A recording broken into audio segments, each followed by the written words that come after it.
I'd like to welcome to the podcast the founder of Bluefish, a luxury concierge service that creates once-in-a-lifetime experiences for their clients. If you want a private dinner for 6 at the feet of Michelangelo's David, you call Bluefish.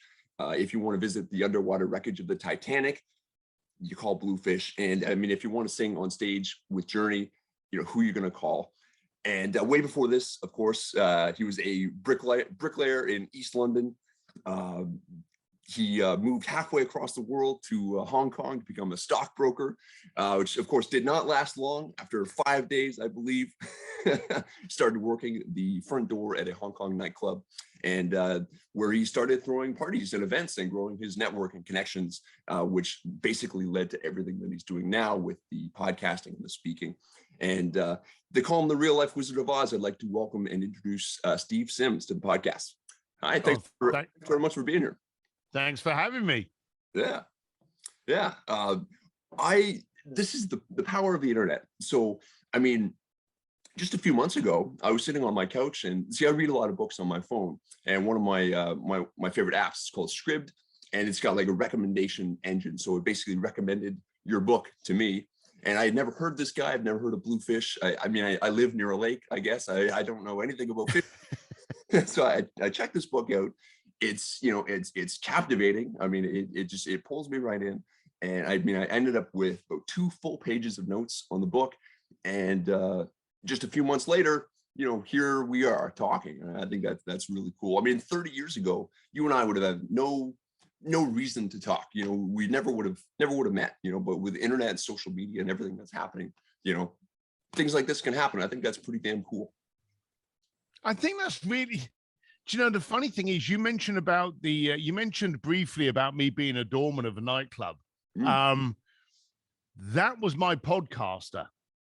And this sounds very strange because I was very fortunate to be back then. I was a doorman of a nightclub in the 90s, and my job description was to slap people. That was it. I was a bouncer, and I didn't want to do that. And I knew I was poor, and I knew being poor stank, and all my mates were poor. I wanted to knock around with rich people.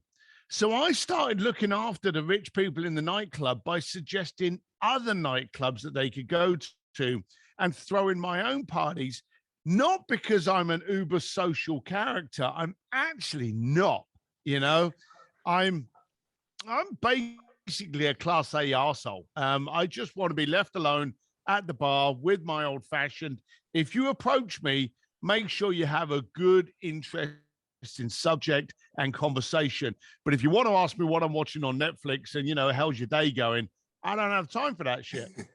So I used my ability to get people into clubs and parties to be able to interview them, because my whole goal, my whole Trojan horse was to go up to rich people and go, hey, how come you're rich and I'm not?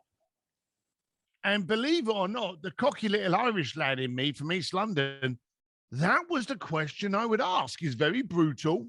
It's very blunt, rude, inappropriate, uncomfortable. And it's actually the wrong thing to have asked, as I discovered.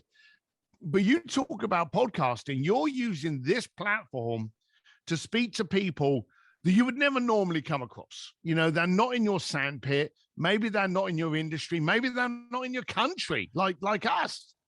But you're using the platform of podcasting to be able to grow your knowledge and your listeners. For me, I use the interaction in the nightclub to be able to ask successful people why they were better than me. And I got some pretty interesting answers once I got my question right. Right. That's important. Yeah. Actually, I think I mentioned this to you before. That's what I do on the weekends now. Like I work at a nightclub here in Halifax, and I've done this for about 10 plus years. It was one of the best decisions that I've ever made, because I started when I was 19, the minimum drinking age here in Canada. It was my first job after I turned 19. And I was just looking back, I'm unrecognizable now. I mean, I'm not shy, but I wasn't nearly as good. I mean, it taught me how to stand up for myself and talk to people and, become a great listener. you know, I'm a much better listener than I ever would have been, I think, if I hadn't like talked to, you know, literally tens of thousands of people over these, you know, this past decade. You know, it gives you so much. It's not just a paycheck. Like some people would take a job like that, they would see it as a defeat. You know, you came to Hong Kong for a whole different reason, but somehow, you know, it didn't work out. So I guess, you know, I guess I'll do this. But there are opportunities everywhere, and I think that's what separates you from other people who don't see those opportunities. Right? It's not just a job. It's not just a paycheck. It's a door. It's a doorway. You know. I think that's what separates entrepreneurs. And let's be blunt, you know, I didn't want to be a doorman. I wanted to be a stockbroker. So I went for it. I got it. And I was fired very quickly. In fact, you were very polite by saying I lasted 5 days. I actually lasted 28 hours. It was a day and a bit that they suddenly realized, how the hell did we employ this guy? And I was fired. I didn't even know where the bathroom was in the office. That's how new I was to the office. And I didn't want to be the doorman, but the entrepreneur is the one that goes, okay, I'm here now. How can this best serve me? Now, look, we all throw a pity party. We all cry and woe and, oh shit, this is going wrong. But the entrepreneur has that little seed, that little bit of DNA that makes him wake up and go, all right, okay, now I've got to make the best of it. You know, what am I going to do with this? And it was weird. I had joined to be a stockbroker, to be around some of the richest, most powerful people in the world.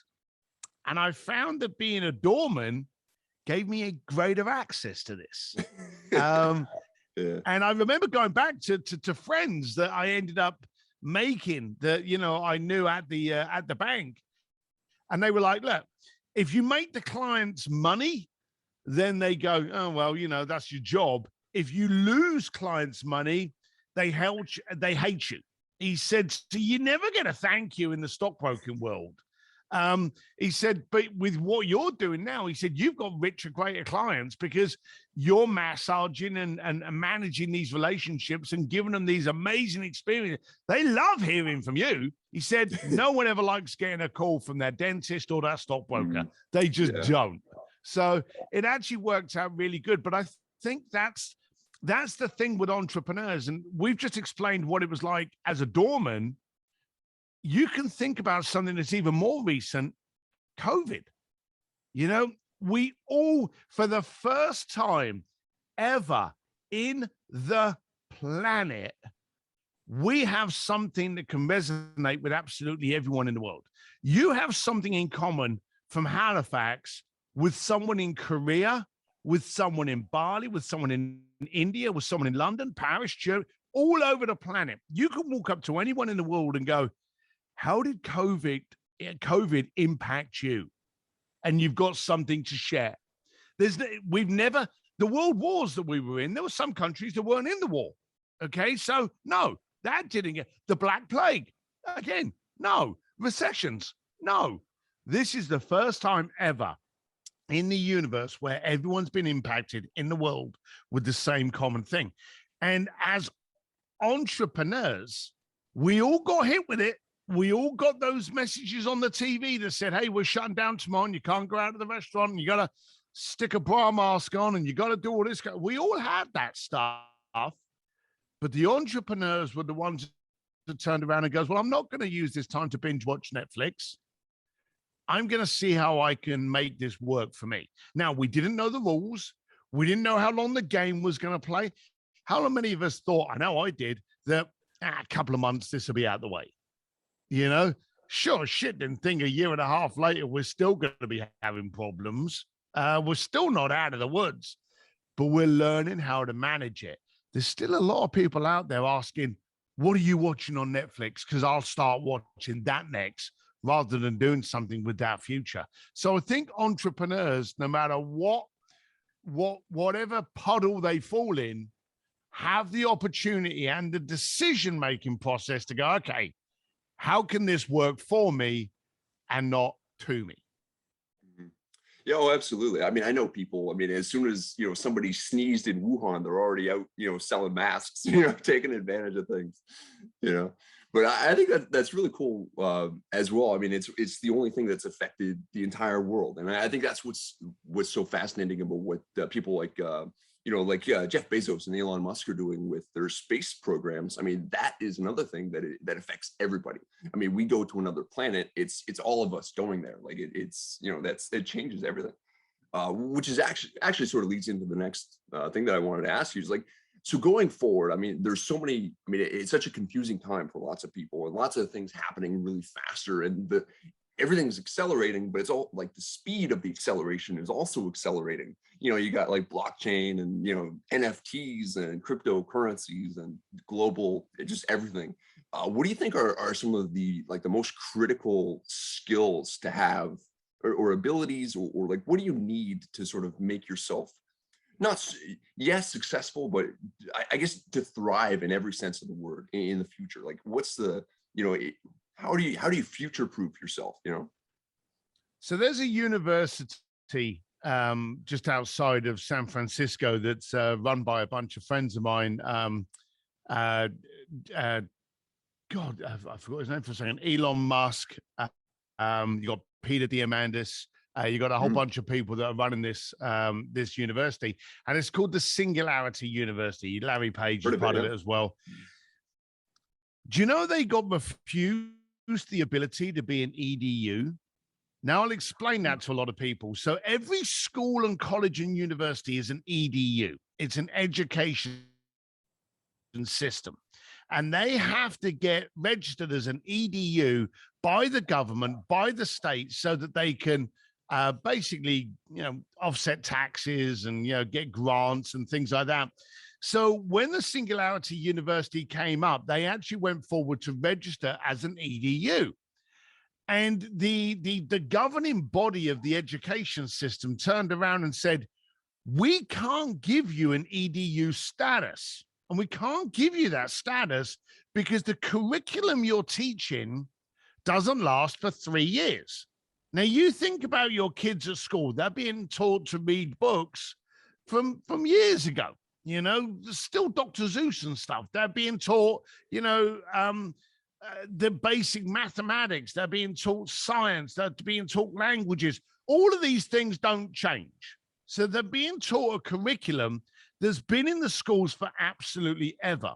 But Singularity University wanted to expose what was current and relevant today. And I believe, and I may be wrong, but it was Larry Page that turned around and said, we can't be an EDU if that's the definition, because anything we teach today won't be relevant in 3 years, won't be relevant in 6 months. And so the world is changing at such speed. And a friend of mine, Joe Polish, summed it up best.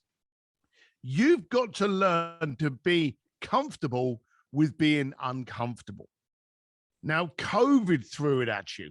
Bearing in mind, the last year has been a shitstorm for distraction, okay? We've had COVID. We've had the politics, the polarizing politics of Trump and all of this and build a wall and, storming the White House. We've had the Me Too campaign. We've had Black Lives Matter. We've had Asian hate. We've had so many things going on in this world that we have been steeped with distortion and distraction. And the one thing that we've not had is clarity. We've not known whether to trust the news. We've not known whether to trust the governments. We're very distorted. At the moment, we've got a shortage of workers. Why? And the big reason, sad to say, is a lot of people are realizing that they can milk the system for more money than they were making when they were at work. And they are choosing not to go to work. And it's a shame that that's going on. But a lot of stuff is still going on. And the world is still moving at speed. You're right. Jeff Bezos, Elon Musk, they're not sitting on their ass. They're inventing the new stuff. AI is coming at you. If you aren't ready for AI in your business, then write a resume now, because you're going to be out of business within 12 months. And you heard me say it here. AI is coming. Use it. Don't let it use you. And so all of these things are happening. You've got to be uncomfortable enough to just go, okay, how do I handle this? What do I do with this? You've got to learn how to do that. And that's why the best entrepreneurs and so many millionaires were created during COVID, because those were the people that turned around and went, all right, I'm comfortable. It's rough, but what can I make out of this? And so that's the skill set. Get comfortable with being uncomfortable, because so many things are going to change over the next few years that anything you knew 5 years ago, completely irrelevant. That's why it's called singularity. Singularity, for definition, by the way, is that point in time that everything you know about something is no longer relevant because it's gone on a 90-degree angle. Yeah. Google does something different, similar too. I mean, they have like an online course that basically it's $400 or something. It's, tens of thousands of dollars cheaper than university, and it's difficult. I mean, it's intentional. It's really, really hard. But if you take this course and you do well, you automatically have a job with Google. It's like they don't care whether you went to some some big name university. They care about whether you can do the work. And like, here, take this. I don't know how long it is. It's a few months, I think, maybe not even. Like, if you can do this, you have the skills that we need, and like, we don't care about anything else. It's just the way to go. I mean, I think it's just what you said, but that's a big change, isn't it? Because bearing in mind, and what industries are being disrupted because of that? Because if you go back 5 years ago, and 5 years ago was not long ago. 5 years ago, you would look at, even Starbucks would employ graduates. You had to have graduated to get a job. Silicon Valley, you had to have graduated. You had to come from Stanford, Harvard. You had to come from MIT. You had to come from one of those kind of places to be able to work at these places. And then they turned around and go, hang on a minute, we're missing out on some of the smartest people, because bearing in mind, those people never graduated. Yeah, Mark Zuckerberg never graduated, yet they were employing graduates. So they actually changed that and went, hang on a minute, the school system is teaching a curriculum that doesn't, maybe every now and then you'll get a semester of something earth-shattering, but it's teaching a basic curriculum of past. It's teaching you history. It's not teaching you to be a futurist. It's not teaching you to be a visionary. So they stopped that whole graduation program, and look how it's affected colleges. Colleges now, where you would go, okay, you go through school and then you go. My son, I got 3 kids, and my youngest one is now 16 years old, and he's seen his brother and sister go to college, get into debt, and then do stuff that they didn't even practice for in college because they were studying something completely different. Who the hell at 17, 18 years old knows what you want to do for the rest of your life? Yeah. But now they're carrying the debt of that. My son is my partner in Sims Media. He's an absolute, sadly, I'm the face of the company. He's the brains of the company, and he studied engineering. And he's paying Henry? back. Yeah, Henry Sims. He's actually paying engineering college fees, and he's not even in there anymore. So my son turned around and went, I want to be homeschooled, and I want to be surrounded by entrepreneurs. And so we take him to every entrepreneurial event. That's George. We take him to every kind of entrepreneurial event he can. And he's hanging out with like Bradley, Grant Cardone, Dan Fleischman, Ty Lopez. He's hanging out with people that are actually doing things, masters out there, Roland Frazier, Ryan Dice, Perry Belcher, these people that are actually making shit happen. And you just imagine if you were 16 years old and you were in that room, what could you be capable of as you got older? Well, in 16, like, it's so young. Like, I'm 31 right now. I'm pretty damn, like, this is young now. I mean, and even 40 is not too late. I mean, if I can put my head down for the next 9 years and just work flat out, and I'll make, exponential progress over that time, and just recreate myself how many times over that 9 years. I wake up when I'm 40, I'm still young. You know, there's still opportunity after that time. And you talk about 16, 17, 18-year-olds, they have even more time than I do. And like, Yeah. I argue that, you know, during a downturn, so any sort of time of sort of turmoil and transformation, that is one of the best times to recreate yourself, because there's Oh opportunity yeah. everywhere. And like, if people say that they don't have any opportunities or they can't find anything, like, if you like, business is about, you know, solving people's problems, and you know, seeing something that doesn't work as well as it could, and you address that problem, you fill a need. So basically, if you're saying that, you know, you can't find any opportunities, you're basically saying that the world is perfect and it needs nothing, which is just, it's not true. You know, like, there's It is opportunities everywhere. ridiculous. And I mean, myself, I mean, I have 8 different income streams. Like, that's insane. Like, it's, you know, and for 7 of them, I don't even have to be there. You know, like, one, I mean, working at the bar, which I love. I mean, I'm there Friday, Saturday. It's like my social life. But everything else, like, I can, like, I wake up and, you know, it's money in my bank account, right? It's just, you know, and it's exponential too. It builds on itself over time. You know, just That's the other thing. That's the other thing about entrepreneurs. There's no age, you mm, know. You will hang around with the people, and this. I'm talking to you, listeners, now. You're sitting in a coffee shop with your buddies, and you start talking about what you want to do and what you want to build and what you want to scale, and your mates look at you and they kind of glaze over. They're like, you know, Sims, he's just gone freaking nuts. You know, this kid's off the wall. And what you end up doing is you end up dumbing down your conversation because you don't fit in. And the beautiful thing is that when you go to an entrepreneurial event, or when you listen to a podcast like this and you suddenly go, those people get me, it's because entrepreneurs, we're like animals of the same feathers. Okay. Doesn't matter if you're 16, doesn't matter if you're 66. Entrepreneurs are entrepreneurs. And when you get in the same room with these people making things happen, you fit. And so, for all of you entrepreneurs out there thinking, I don't fit, you were never designed to. You were designed to disrupt. Own that shit. yeah.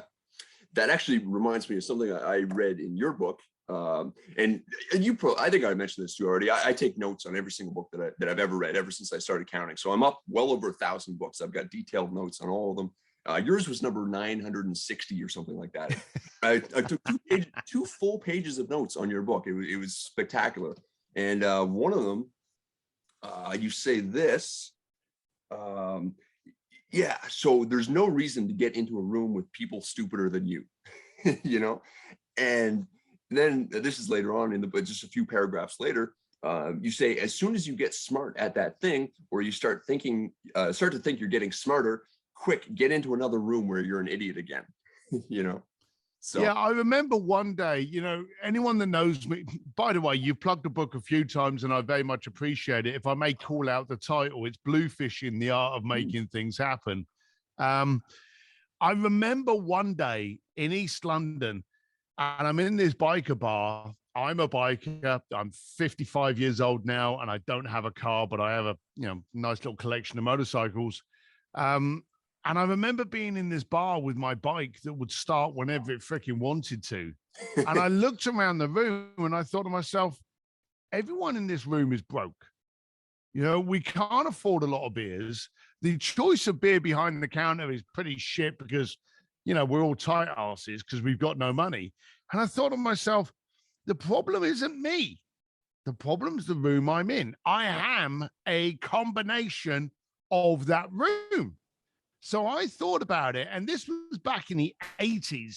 I had never read a book. I had never done any of the, Tony Robbins or any of these kind of things. I hadn't been awakened to that. I didn't have social platforms to tell me how inadequate my life was. So I never had any of this awareness. But I suddenly realized that to be better, you had to change your surroundings. And I remember I used to be able to afford 3 beers in this shithole that I used to go to. And so I started drinking at better establishments because I wanted to see how rich people interacted with each other. And when I got to that establishment, I remember them selling me these exotic imported beers. It was a Corona. And I remember it was costing me 2 times what I was paying for the pint of beer, for this half a bottle of beer in this fancy joint. But I was now changing my surroundings. And when you demand more of your surroundings, you demand more of yourself. And your little brain up here goes, okay, we're starting to accept different things now. We're going to think differently. And when that little brain cell starts doing that, you think and act and react differently. And you suddenly start seeing things. We spoke earlier, and I said to you that you had to ask once I learned what the right question to ask was. So when I started looking after my wealthy clients and started getting them into different parties and throwing my own parties, I would literally walk up to them and I would go, hey, like, Bobby, I'm glad you enjoyed last night. Hey, I wanted to ask you, you know, you're a good lad, you're successful. How come you're rich and I'm not? And that was the question I would ask. And it was the wrong question, because straight away it gets people defensive. People don't want to ask about, you know, how much money's in your bank account. You know, they don't want to tell you. It's a horrible thing to ask. But you straight away focus on the dollar symbols. How rich are you? You suddenly start thinking about how much money you have, not your impact, your money. So when I was asking this question, I was getting bad answers. So I thought to myself, I don't like these answers. Change the question. So then I started saying to people, how come you're wealthy and I'm not? And then people would start talking to me about their family and about their religion and about their wife, because they look at that as wealth. And I thought to myself, well, I'm not going to join your church and I'm not going to marry your wife. So that doesn't help me. So again, the wrong question. So the third question, once I tweaked it again, is I would say to people, hey, how come you're successful and I'm not? And that was it. I got my question right. Then they started telling me about how they think about things, how they look at them, how they value them, how they plan them, the impact that they're going to create if they do it, the ROI on what they work on, but also the ROE, the return on energy and effort. How much effort am I going to have to put into this? I'd never come up with this concept of ROE before, return on effort and energy. You know, how much blood am I going to have to put into this to get that back? Is it worth it? So once I started knowing those things, I was able to change it. And here's the thing. Everyone wants to be rich. Everyone wants money in their bank account that they haven't got to worry about their bills. Okay. But you can't get it. Okay. Now, this is a silly thing to say. You don't get slimmer by buying a diet book. You get slimmer by actioning it. Okay. So if you want money in your bank account, don't try and put money in your bank account. Change the way you look at things. And it's free of charge for you to change the way you look at things. And if you can adopt a successful mindset and emulate, copy, repeat the way people look and think at things, then just like losing weight, you will end up with money in the bank as a byproduct of a successful mindset. Yeah. Well, no, exactly. I mean, same with reading. I mean, I mentioned I take notes on everything. I mean, reading 1,000 books changed my mindset. I mean, changed how I think and how I see everything. I mean, it's like I'm unrecognizable. But when things changed materially is when I said, these are great ideas. How do I bring these to life off the written, like off the page and into my actual life to make my real life better? You know, even like something that you refer to, like Tony Robbins, one of the things he says is that, you know, you have to raise your standards, and like basically your life sort of conforms to your standards. Like if you're okay with, you know, being 25 pounds overweight, you know, that's the standard that you've set for yourself. You're going to be 25 pounds overweight, you know, and that's fine. But, you know, you realize that you're doing this to yourself. And like, that's not my standard. My standard is being, you know, financially free. You know, I work 2 nights a week and I've got my, you know, I've got my writing and everything. You know, I have my standards, basically, you know, the long story short, right? And I refuse to go beyond that. And that could have just stayed as an idea in a book, but it didn't, because I read it and I thought, hey, that is spectacular. Not only am I going to take notes on that, I'm going to take my notes, but I'm actually going to use that in my actual life to make my real life better. And like, that's when everything changed. Like, apply, I got the ROEE, so. The thing about standards, and I coach clients as well, and one of the things I coach them first on is their standards, and always increasing them. The standard you've got today is not the standard you'll have in 6 months' time. And I coach my clients on standards.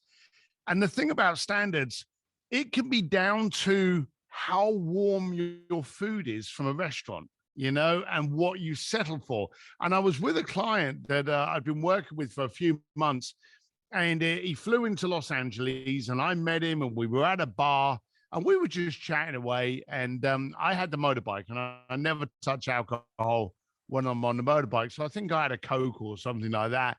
And he said, "Oh, and you're one of Steve." He said, "I'm going to have an old fashioned." And this hadn't been the bar that I would have taken him to get an old fashioned. But he ordered an old fashioned, and this guy behind the bar knocks up this cocktail with a smashed up cherry and a beaten up old piece of orange in there. It looked more like a freaking jamba juice than it did a old fashioned cocktail. And he handed it to my client, and an old fashioned should always have one large piece of ice in it, and this thing had shards in it. It was horrible. And I knew it was going to be horrible. I was almost in pain by looking at the bloody thing. And my client picked it up and took a sip, and I looked at him and I went, "Okay, what's next?" And he said, "What do you mean, what's next?" And I said, "You don't drink a lot of old fashions." He's like, "No." I said, "But, do you like that?" I said, "It's pretty horrible, isn't it?" He's like, "Yeah, it's like a fruity drink. It's not very nice." And I said, "I know. So what's next? What are you going to do in the next few moments?" And he's like, "Well, I'm not going to order another one." I said, "Hang on a minute. What you accept in your life dictates the standards that you sit at. If you start accepting somebody else's standards, you're lowering yours. You don't have to be rude, but you do have to adopt to your standards. If it ain't right, it's wrong." Move to And another. he just looked at me, and he turned around to the bar and he said, "I'm sorry, sir. This isn't the old fashioned I was expecting. Can you remake?" And the guy was like, "I don't really know how to do it." And he went, "That's fine. I'll have a beer then."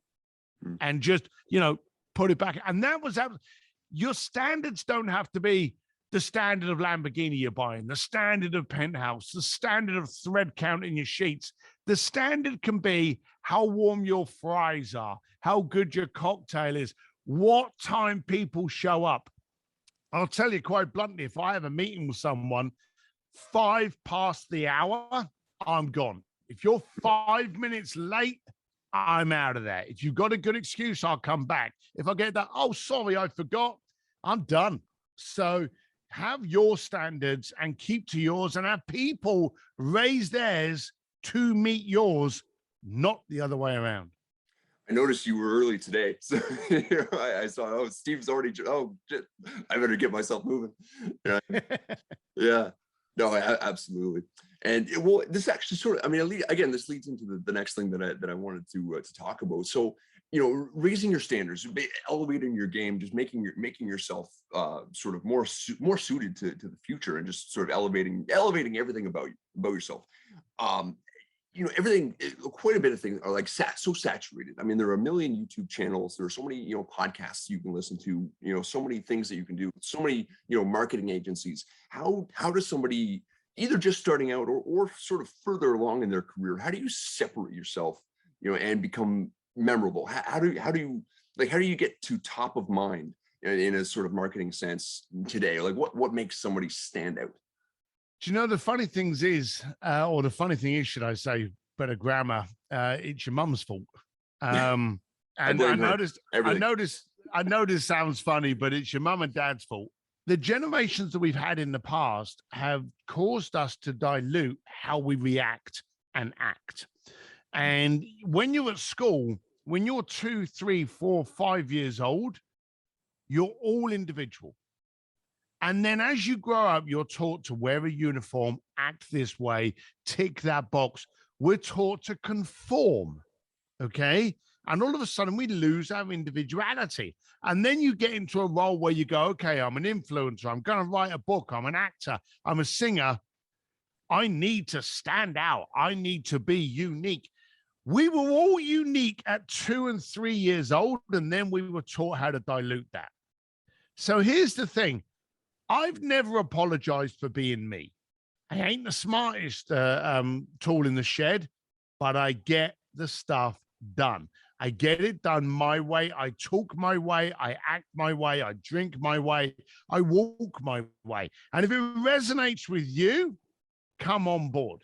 But the downside is today, two things are happening. One, people are trying to create a marketing uniqueness. No, be you, okay? But rather than focusing on how unique you are, and you've already mentioned this, focus on the solution you provide. You see, I'll give you an example. It's 2 o'clock in the morning and you've got a raging headache and you stumble out of bed, you roll into the bathroom cabinet, you pull out a pack of headache tablets.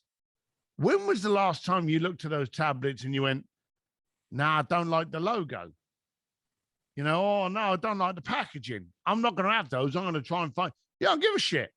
You care that those tablets can solve the problem of your headache.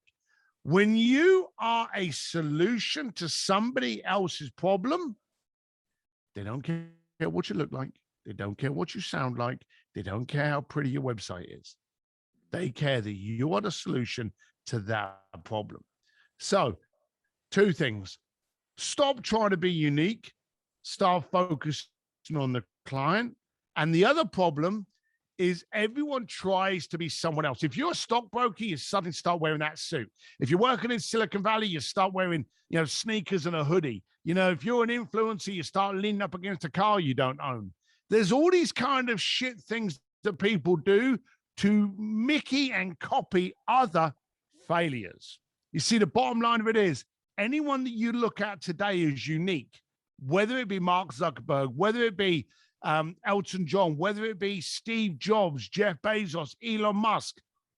They didn't do it by following somebody else's guidelines. They did them. And here's the beautiful thing, and this is how I've always branded and marketed me. I don't put any effort into it. It takes zero effort for me to be me. And because of that, I'm unique. Nobody can do it as well as you can either. I mean, like, who's better at being you than you? No. Well, there you go. There's a t-shirt. Yeah. But how many people Seuss got that right? How many people? Yeah. How many people are kind of out there going, right, okay, well, I'm starting a new business. I have to look this way. I have to act this way. There's one group of people in the world which are the worst people in the world. And again, it's your fault for creating them. If your message and tone and solution is unclear as to who it looks after, you create fence sitters, okay? The worst thing in the planet is confusion. And no one confused will ever give you that credit card.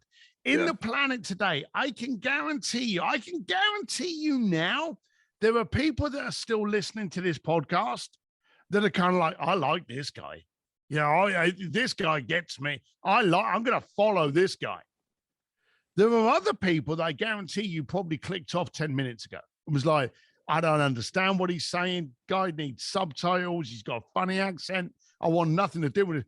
And that's fine. But there is nobody on this podcast going, I don't understand this guy. I'm not quite sure, how he is. I'm not quite sure what he's trying to say. Those are the fence sitters. You create them. It's your job to kick them off, kick them in or kick them out. Either one of those is fine. For people that don't want to work with you, fine. But stop trying to dilute your message to grab more people to confuse everyone. Be clinically clear on who you are, what you do, and what problem you solve, and attract those people. Trying to be all things to everybody, just means you're nobody or nothing to anyone, and it's just like you try to please everybody, you please nobody. It's just how it is. Yeah, like some people are going to really love what you have to say, and some people, like you said, just they're not going to get it, and also that's fine. And if you don't want to be criticized, don't create things on the internet. It's going to happen. So yeah, I I'm want often, my son, as I say, who is the tech and strategy wizard, he will often say to me, "Why did you post that?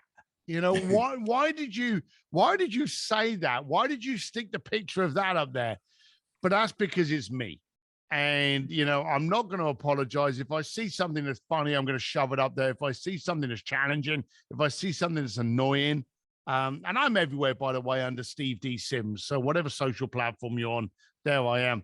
But I just make sure that I amplify me. Good or bad, it's me. And that's what you got to focus on. Yeah, I mean, there's nobody else that can do it, better than you can. So, so we're winding down here, and again, I mean, thanks so much for showing up to the podcast and really just delivering you. I mean, it's what we wanted, I just because Bluefishing was really such a great read, and it's short and snappy, but there's so much in there. I mean, that you can just take away and apply immediately. And I want to, for everyone else, I want to just give a few like snippets of the book, and this podcast is not specifically to promote Bluefishing. It's a book that I really like personally enjoyed. I want to sort of showcase it to more people. So a few things that you say, and this is right from the beginning of the book.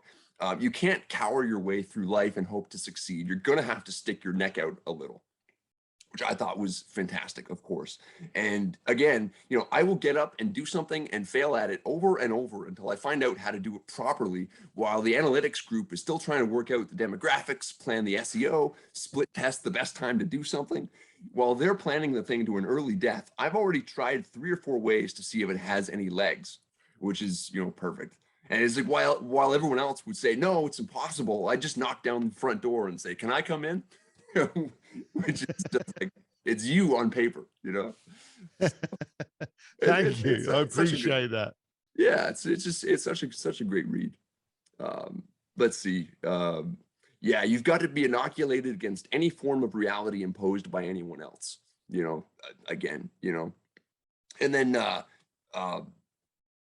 I'll finish with this. I mean, I could go on. I've got 2 pages of notes on this book, but this is one of those moments in the book where I was like, I like this guy. This is, I'm off the fence now, You say you've got a certain amount of time on this green grass and you need to use it well and make beautiful things happen. So, like that's what it's all about. You got to like enjoy, like if you're not having fun with what you're doing or moving towards something that's an inspiring or captivating vision, like what are you even doing? You're what's the point? Exactly. And like there's so many opportunities out there. We talked about this. There's no reason for anyone I mean, it's fine to be lost or sort of like unsure, but I mean there are solutions out there. You just have to sort of take a step forward and go find them because they're out there. You just sort of the path by walking.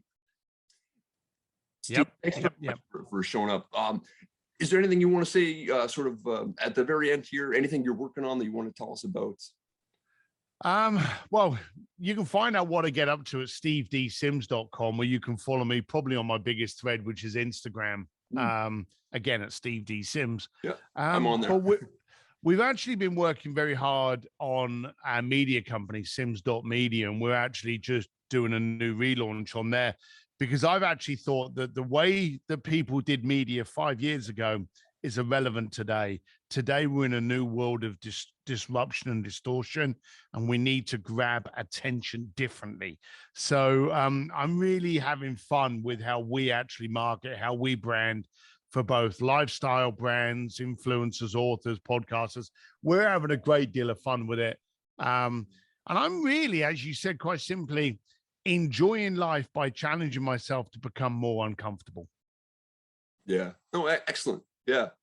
I mean, that's the way forward. I mean, just you don't have to have everything figured out. It's just, make the path by walking. I would probably end this with a beautiful quote from I'm proud to say, a friend of mine, Jay Abraham, who actually said, "I have a greater I can than an IQ." And I love that. I saw that recently on your Instagram. Yeah, I agree. Yeah, absolutely. Steve, it's pleasure talking to you. Thanks very much for showing up on the podcast and just and showing us who you are and what you have to teach all of us. I mean, it's quite a bit. So I hope everyone now listening found quite a bit of value in this. Thanks, Matt. Thanks for having me.